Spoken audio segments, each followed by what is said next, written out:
1. Pressure from other people. When you reach a certain age or start a family or get married, you may get pressure to buy a home. Family and friends may have expectations that it is time to buy a home and settle down. It is important that you are ready and stable enough to buy a home. Until you, or you and your spouse, if you are married, feel ready to commit to buying a home, you should not do so, no matter what your friends or family think. 2. You plan to move. If you know your job will transfer you, or you plan to move due to school graduation or another life event, you may be better off renting a home rather than buying a new house each time you move. The rule of thumb is to buy a home if you plan on being in the area for at least 5 years. Owning a home also comes with difficulties. For example, if you lose your job, it can be tough to pay your mortgage or move for a new job.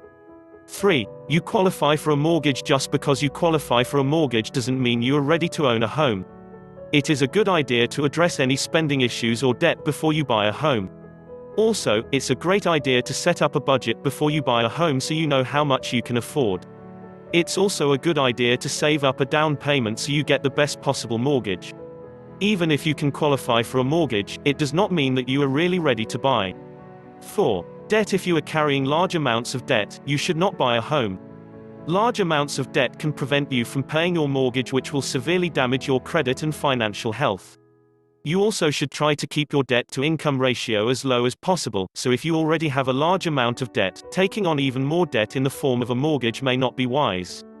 5. Home repairs and fixer-uppers. Another reason to put off buying a home is to save money on the inevitable costs of home maintenance. If buying a home is stretching your budget to begin with, chances are you will not be able to cover home repairs and annual maintenance costs. Additionally, if you travel a lot, it may be difficult to care for the yard throughout the year, and paying someone to do it for you can be a large additional cost that you didn't plan for.